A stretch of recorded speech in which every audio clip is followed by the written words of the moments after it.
Hello everyone and welcome to Cucina's Cucina. Today we are going to be making a copycat of the Cinnabon, the famous Cinnabon cinnamon bun.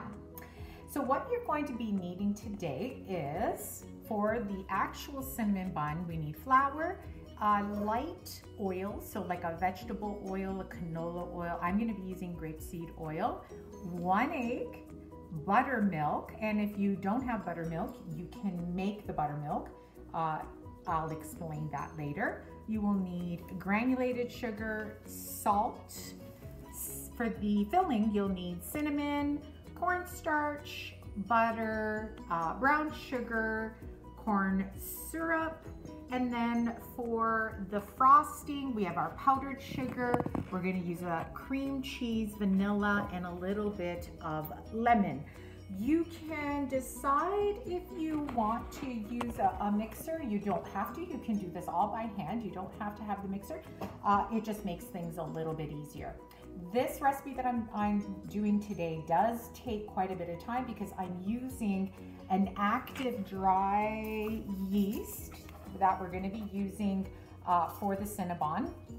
This active dry yeast is not an instant, so it does take time. If you do use an instant dry yeast, it will take you probably about a 2-hour window. Today is going to take us about 4 to 6 hours because of the rising time that we need to allocate for the bun. Okay, so let's get ready. Let's wash our hands, get our hair up, put our apron on, and first we're going to get the Cinnabon yeast proofed. So we're proofing it, which means we're going to let the bubbles of the yeast start the process of using the sugar to release carbon dioxide and get the bubbles going so that we can get that dough to rise after. Let's get ready. Okay, so first, to proof that yeast, we're going to use 3/4 of a cup of warm water, not hot, not cold. You need warm. If it's too hot, it actually ends up killing the yeast and it won't activate properly. It just kills it. So we're going to use that warm water. We're going to put a packet of our yeast, which is about 2 1/4 teaspoons of yeast. If you have a bottle, and that's what you want to add. And now I'm going to add 1 tablespoon of the sugar that's allocated for our recipe. Our recipe asks for a 1/4 cup, but we're just using 1 tablespoon of it. So I'm going to mix it in there. This has to be mixed, and we're going to leave it for 5 minutes to proof it, and then we're going to add other ingredients to it. Okay, so it's been 5 minutes, and I'm not sure if you can see all those wonderful bubbles that have developed in the yeast. So it's telling me that the yeast has converted that sugar to that CO2, and that is what's going to help us get that rising action. So that worked out really well. So now we're going to get ready, and we're going to be adding some other ingredients. So here I have a buttermilk that I made, and I'm not sure if you can see the curds, like it's like a little bit of a curdled look. So what I did was I just took regular milk and I added lemon juice to it. So you can add vinegar, any kind of acid, a vinegar, a lemon juice, that will actually create the buttermilk. It's at room temperature, and it needs about a tablespoon of that acid, the vinegar or the lemon juice, to 1 cup of milk. So I just broke it down for the 1/4 cup of buttermilk that we need. I just basically squirted it in, and it developed that buttermilk for me. So the buttermilk is going to actually help break down the gluten that is in the flour when we create the Cinnabon, and it gives it a nice tender texture. So that's why we want to use buttermilk. So before we add that, let's get the rest of the sugar added into that yeast. And then I want you to just mix that nicely up for about 15 seconds. So we're just making sure that it's well mixed. And what you're going to need next while I'm stirring this is your 1/3 cup of unflavored oil. So a vegetable oil, canola oil, I'm using grapeseed. You're going to need 1 egg. And you're going to need 1/4 cup of buttermilk. So that is nicely stirred, and now I'm just going to add those ingredients there. So it's all curdly, and that's perfect. That's how it should be. There's our oil, and let's add that egg. Crack it and get all that nice, wonderful egg white out of there. Now I'm going to give it a nice stir. And once I've stirred this, I'm going to bring it over to my mixer so that I can start adding my flour. This recipe calls for about 4 to 5 cups of flour. Now, you might say, well, why such a variance in it, 1 full cup? Because it really just depends on the flour you're using, the dryness, the climate that you're in. So we don't want a tough Cinnabon. We want it to be tender. So I'm gonna probably add the flour a little bit at a time, making sure that it doesn't start to get too dry. So moving over here, I want to make sure it's on my large. Yep, it's on my large. Moving it over. Here's my teaspoon of salt that I'm going to be adding. And I just started getting that flour ready. Remember to overflow it when you're trying to measure out flour, and then scrape off the excess, just like that. And we're gonna add that 1 cup in first. I'm gonna lower this, start mixing it, and add my salt. So I'm not gonna put it up too high because the flour will kick up. We're gonna start stirring that in. So this would be like your hand stirring it. So if you wanted to still continue hand stirring it using a fork, you could do that. So while that's stirring, I'm gonna measure out another cup of that flour and scraping off with a straight edge. And I'm gonna mix that in.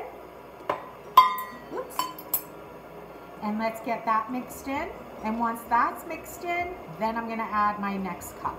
So again, I'm making sure that I'm not putting in too much flour all at once. So it looks like that dough is ready. I've only actually added 3 cups of flour, so that recipe should be fixed for that. And we can see that the dough is not sticking to my fingers, but it is, it's tacky, but not sticking to my fingers a lot. We're going to knead it by hand now for 5 minutes. Once we're done that, we're gonna put it back in this bowl and we're gonna let it rise for 1 to 2 hours. Now, if you're using your instant rise yeast, you will only need to leave it for 10 minutes, and then you can actually roll it out to make your Cinnabons, and then we're gonna let those rise. So I'm just gonna prepare my hands with some flour so it doesn't stick. And when you're kneading it, it's actually a fold and a press. Oh, that's a little sticky, so I'm just gonna put a little bit more flour. So just pressing, and that is actually a perfect tenderness. And anytime your hand feels like it's sticky, just add more flour to it. So we're supposed to knead it for 5 minutes. And as you're kneading it, you'll notice that it starts to get tougher. And what's happening is the gluten strands in the flour are actually shortening, and it toughens up as you knead it. Now, when we let the dough rise, it's gonna rest, and the gluten strands are actually going to relax. And then when you go to touch it, it'll be soft again. So if you've ever made pizza, this actually is very similar to pizza dough right now. So the recipe says it's going to end up making about 12 Cinnabons when we're done. And that actually feels good to me. So what I'm gonna do is I'm gonna put this excess flour into this bowl. And I'm gonna let this rise for about an hour or two. You want it to double in size. I'm gonna rest it there and cover this with either a tea towel or plastic wrap and keep it somewhere warm. So even if it's just tucked away in the corner, just so that there isn't a draft or anything getting at it.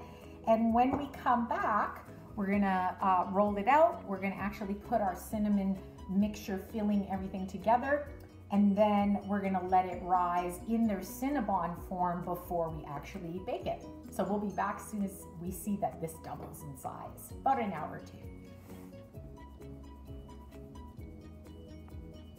Okay, so while we're letting our dough rise, and you'll see I just tucked it over on the oven there just because that's draft free over there. So it'll be there for about an hour and a half, as I said. We're gonna get the filling ready, and we're going to actually get the nice cream cheese icing done as well. So you will need 1 1/4 cups of packed brown sugar. So remember, we pack it in, so it's unlike the flour where we just scrape it off. You're gonna need 2 tablespoons of cornstarch, 2 1/2 tablespoons of cinnamon, and 1/2 cup. I like butter. If you want to use margarine, that's fine, but it has to be softened to room temperature. You're gonna notice that there's markings already on the butter.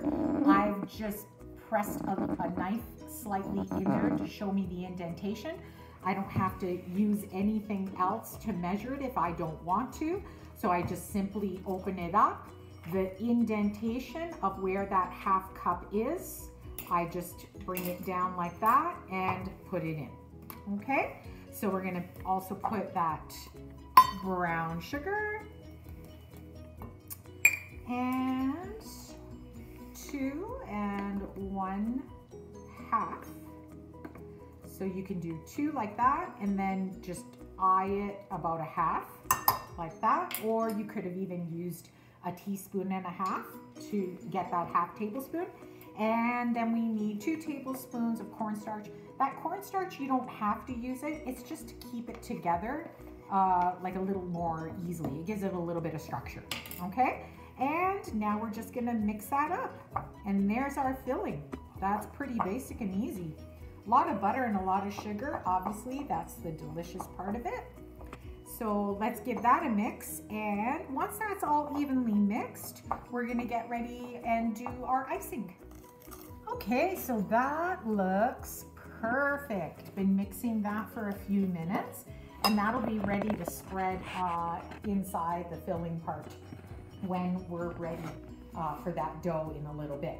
So next we're going to start working on the icing, and it's a Philadelphia, well, a cream cheese. You don't have to necessarily use Philadelphia cream cheese. You're gonna need 2 ounces of cream cheese, 1 1/4 cup of powdered sugar, 1/4 cup of room temperature butter or margarine. The cornstarch is not essential. It just gives it a nice like shiny, a sheen to the frosting. So that's if you want that. You're going to need a teaspoon of vanilla extract and a teaspoon of lemon juice. So first we're going to get our cream cheese mixed in with the mixture. So a cream cheese block is 8 ounces. I am going to use a little bit extra cream cheese. I don't want to be as sweet. So if you'd like to alter yours, know that mine might have a little bit more just because I am using a little bit more cream cheese. So we're going to lower that and start getting that mixed. And we're going to add our liquid ingredients. So 1 tablespoon of our cornstarch.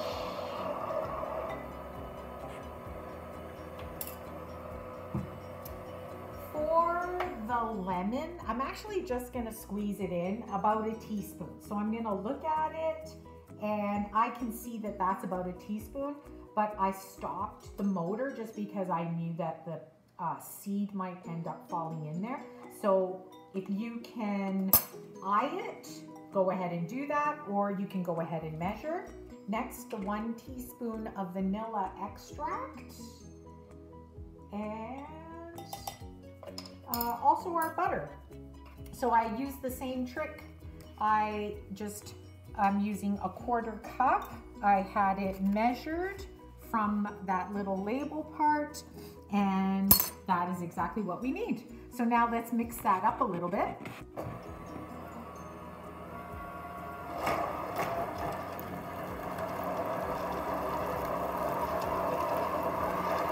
And after that's mixed a bit, I'm going to slow it down and I'll add my powdered sugar to it. Okay, so that's been mixing for a few minutes. Next, I'm going to add that powdered sugar just a little bit at a time so that we don't get that kick up of powder and coming out of our mixing bowl. So it's starting to blend in nicely. We can see it's looking nice and smooth. I am going to stop and give it a little scrape down the side so that everything blends nice and easily. And I'm going to add a little bit more of that powdered sugar while I'm done doing that. And we're going to let that come down again, and we're going to blend that a little bit.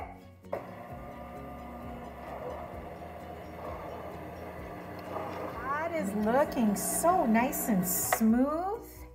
That is fully mixed. I added my last little bit of powdered sugar in there, and that's ready to put onto our buns when the buns are ready.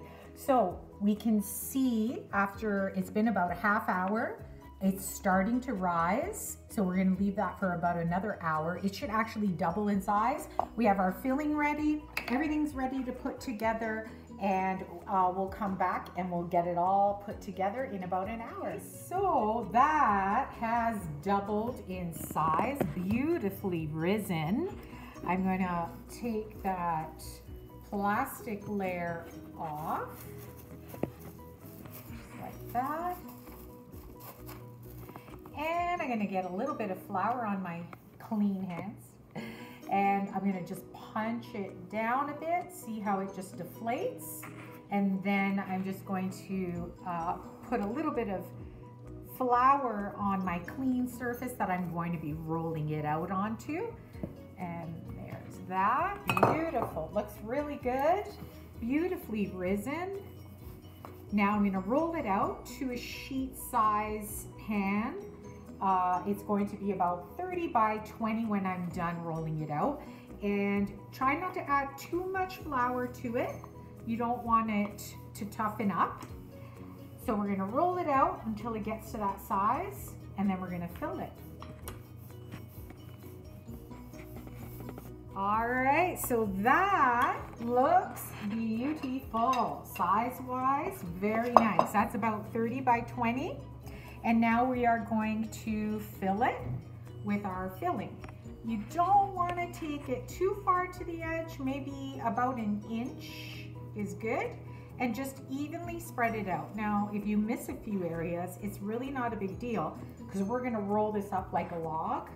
So all your areas will have the filling. So don't worry, again, if you don't get every single square inch of it. So let's fill this up almost like a pizza, just to that 1 inch there. And then we're gonna roll it up. I think that looks evenly distributed just fine. And like I said, don't worry if there's little spaces because we're rolling this up. All of it's gonna all be covered by the time it's all baked. So no worries there. If you wanted to add pecans or walnuts to this, you could do that as well, but I'm not going to today. Okay, now we've got to roll it up like a log. So we're going to take that one end and we're just going to start rolling it up evenly, just like that. And when we're done rolling it up, we're going to score it. So I'm going to show you what I mean by that. All right, beautiful. Oh my goodness. Now I'm going to get this just a little pinch on the edge. So right where this dough is, just so it doesn't start to unravel when I start to cut and when I'm going to transfer it to my pan. So I have a pan ready there, and I've greased my parchment paper, and my buns are gonna be all resting in there. And I'm not gonna really care if they rise kind of into each other, because that's just gonna add to that stickiness and the gooiness of it. So I'm not gonna worry too much about keeping them separated. Okay, that's pretty good. That is ready. Now the ends aren't going to have as much. So if you wanna take those ends off just like that, see how there's not too much there. If you wanna take those ends off, you can take them off or just bake it along with everything. Okay, so we're gonna make them 2 inches wide. And if you wanna make them bigger, you can make them bigger. And then after I'm done scoring, so I'm just gonna give it a little slit like that, just so that way I can see where to cut, and I make them all around the same size. I think I'm gonna make them just a little bit bigger because my log is quite long. So I'm just going to, I think I'm aiming at 3 inches here, but again, you could do 2 inches. Okay, so there's our nice even scoring, and I'm gonna take the end off because it doesn't have a lot of filling in it. Okay, now I'm ready to cut it. So slicing it, and there's our pinwheel kind of look to it. And I'm gonna place that just like that. And I got 2, 4, 6, 8, 10, 12, 14, 15 out of this. And we're just going to line them up. I'm going to probably do 4 rows of 4, okay? We need to let this rise. This has to rise again for another 1.5 to 2 hours. They're just gonna be overflowing. They're gonna look so beautiful. I'm actually gonna put my smaller one inside because the larger ones need more baking time when we put this in the oven later. Okay, so you want to get those set up like that, and once that's all done, I'll show you what it looks like. All right, and they look beautiful. So now I'm going to cover these with plastic wrap and a tea towel. I'm going to put them back on the oven here just because there's no draft. They're going to rise for another 1.5 hours, and then they're ready to put in the oven. So I'll give you a look to see what they look like in about 1.5 hours. And there we have it. So you can see the plastic underneath, and you can see my tea towel that's on top. So we're just going to cover that up, and we're going to leave it there for about 1.5 hours. Let it rise. So let's take a look and see how these are doing. They've been rising now for 2 hours. Oh my gosh, look at those. That's exactly how you want them to be. They're touching, and they've come up beautifully risen. So I'm just gonna really carefully take that plastic off because I don't want them to deflate. So let's get that off. And I have my oven preheated at 350. I'm gonna put those in for 17 to 20 minutes, or until you get that nice golden color on top. So let's get that in. And we're gonna check on that in about 17 minutes because I really don't want them to overbake. All right, we'll be back. She's ready. It's been about 17, 18 minutes. Golden tops. Looks gorgeous. So while they are nice and hot and warm, we're going to get our icing that we had prepared earlier, and you're only going to put half of it on top. It's actually going to absorb it, and it's going to go in between all the pieces. So I'm just going to smother it on top, about half of it. And we want to let it fall in between, just like that. Oh my gosh, if you could smell these, they smell so good. Oh yeah. Okay, so it's about half, and let that melt into them.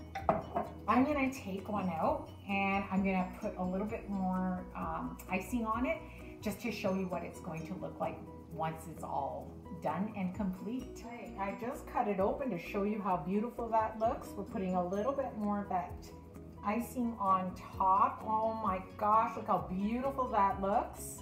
And the smell is divine. I'm gonna taste it and let you know if it is Cinnabon worthy. Yeah, it's a good Copycat, very good Cinnabon. I'm gonna post that recipe with it so that you guys can make a nice treat for your friends and family. I hope you enjoyed today's session. You learned about yeast, making a good cinnamon bun, the filling, a Philadelphia cream cheese, icing topping. Thank you so much for joining me from Concetina's Cucina. Have a great day.